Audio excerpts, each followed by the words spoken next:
এই ভিডিওতে দেখাবো এই ধরনের বাক্যগুলোকে কিভাবে তোমরা ইংলিশে বলবে। সময় মতো আসলে লাইনে দাঁড়াতে হতো না, আগে বললে আবার করতে হতো না, বিষয়টা জানলে কাউকে জিজ্ঞাসা করতে হতো না এবং কাজটা শিখলে অন্যের সাহায্য নিতে হতো না। চারটে এক্সাম্পল দিয়ে বুঝিয়ে দেবো ঠিক এই রকম চেহারার বাংলা বাক্যগুলোকে কিভাবে ইংলিশে বলতে হয়। প্রত্যেকটা বাক্যের মধ্যে দুটো করে বাক্য আছে। সময় মতো আসলে মানেটা কি? যদি সময় মতো আসতে লাইনে দাঁড়াতে হতো না, ঠিক আছে, প্রত্যেকটাই তাই। যদি আগে বলতে, যদি বিষয়টা জানতে বা জানতাম, পরেরটা যদি কাজটা শিখতে বা শিখতাম বা শিখতো। কন্ডিশন ক্লজে সাবজেক্ট যেটা আর মেন ক্লজে সাবজেক্ট যেটা, সেটা এক হতে পারে আবার আলাদাও হতে পারে। কন্ডিশনাল ক্লজ কোনটা বলা হচ্ছে? যদি দিয়ে যে বাক্যটা, ঠিক আছে। এর পরের যে বিষয়টা তোমাদের জানতে হবে, এখানে যে বাক্যগুলো লেখা হয়েছে এই বাক্যগুলো এক ধরনের ইমাজিনারি সেন্টেন্স, মানে কাল্পনিক বাক্য বা কল্পনামূলক বাক্য। অতীতে কল্পনা করা হয়েছিল কিন্তু বাস্তবে এটা হয়নি, মানে অতীতে কল্পনা করা হয়েছিল কিন্তু অতীতে ঘটেনি। বোঝা গেল? তোমাদের ইফ দিয়ে বলতে হবে। তাহলে প্রথমে if,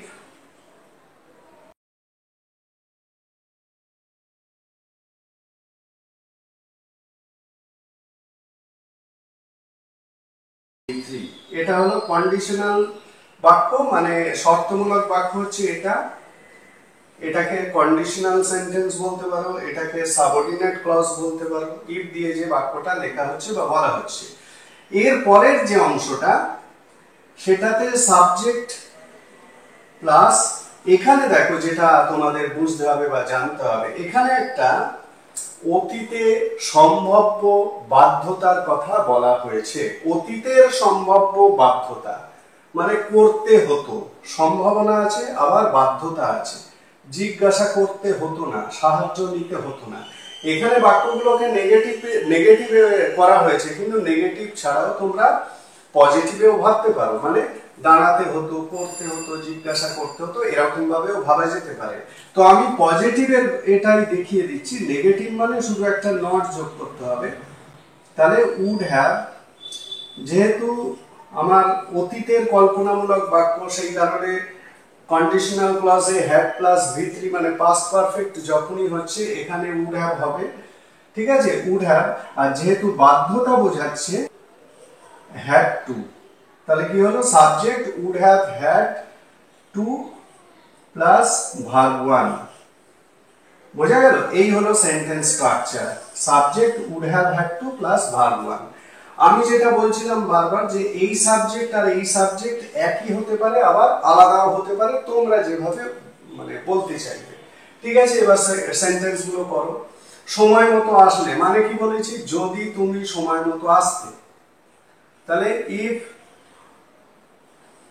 you had come on time, on time মানে সময় মতো। If you had come on time, তাহলে কি হতো? লাইনে দাঁড়াতে হতো না। কাকে? আমাদেরকে বা আমাকে, যাও, আমাদেরকে লাইনে দাঁড়াতে হতো না। তাহলে উই, যেহেতু নেগেটিভ, তাহলে wouldn't have had to stand in the queue, ঠিক আছে। তাহলে পুরো সেন্টেন্সটা কি দাঁড়ালো? If you had come on time we wouldn't have had to stand in queue. পরেরটা আগে বললে আমার আবার করতে হতো না, মানে তুমি যদি আগে বলতে আমার আবার করতে হতো না, মানে তুমি, তার মানে ইফ ইউ হ্যাড সেড, আগে মানে before, if you had said before I wouldn't have had to do it again। ঠিক আছে, এই যে ডু এর পরে ইট একটা অবজেক্ট বসানো হলো, ক্ষেত্রে কি হয় বাংলায় অবজেক্ট গুলো উল্লেখ করা হয় না, কিন্তু ইংলিশ করতে গিয়ে অবজেক্টকে উল্লেখ করে দিতে হয়। তাহলে পুরো সেন্টেন্সটা কি দাঁড়ালো, if you had said before, এখানেও একটা অবজেক্ট দিলে ভালো হতো। এটা আগে বলতে if you had said it before, if you had said it before I wouldn't have had to do it again, I wouldn't have had to do it again। বুঝা গেল, আগে বললে আবার করতে হতো না, মানে আমাকে করতে হতো না। এখানে সাবজেক্ট ইউ, পরের সাবজেক্ট আই, দুটো সাবজেক্ট আলাদা, কিন্তু প্রথম ক্ষেত্রেও তাই, ইউ উই। এবারে দেখো বিষয়টা জানলে কাউকে জিজ্ঞাসা করতে হতো না, এক্ষেত্রে আমি দুটো সাবজেক্টকে এক রেখেই ভাবছি। যদি ওদের বিষয়টা জানা বা যদি ওরা বিষয়টা জানতো তাহলে ওদেরকে কাউকে জিজ্ঞাসা করতে হতো না। তাহলে আমি এরকম ভাবেই সেন্টেন্সটাকে তৈরি করছি, if they had known, if they had known the matter, they wouldn't sentence গুলো বড়, একটু বুঝে নিলে কোনো অসুবিধা নেই, they wouldn't have had to ask anyone। ঠিক আছে, তাহলে পুরোটা কি দাঁড়ালো, if they had known the matter they wouldn't have had to ask anyone। তাহলে বিষয়টা কাউকে জিজ্ঞাসা করতে হতো না। পরেরটা, কাজটা শিখলে অন্যের সাহায্য নিতে হতো না। তার মানে আমি এটাকে ধরে নিচ্ছি,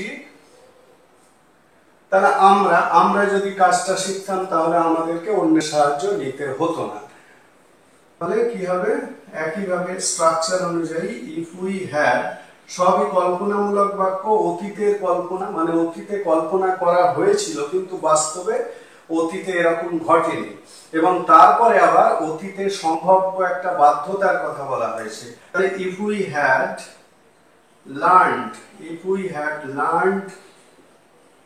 the work, we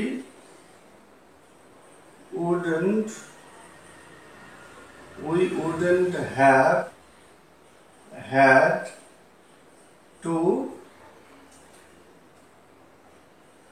take help from other। ঠিক আছে, এখান থেকে একটু বোঝার চেষ্টা করো, আমি মুখে বলে দিচ্ছি। if we had learned the work, কাজটা শিখলে, মানে যদি আমরা কাজটা শিখতাম তাহলে কি হতো, we wouldn't have had to take help from other, আমাদেরকে অন্যের সাহায্য নিতে হতো না, we wouldn't have had to take help from other। বোঝা গেল? তাহলে এই যে সেন্টেন্স গুলো দেখালাম, সেন্টেন্স গুলো খুবই ইন্টারেস্টিং এবং প্রতিদিনের কথায় ব্যবহার করা হয়। তো এই ধরনের সেন্টেন্স গুলোকে ইংলিশে বলতে গেলে এইভাবে ইংলিশে বলবে।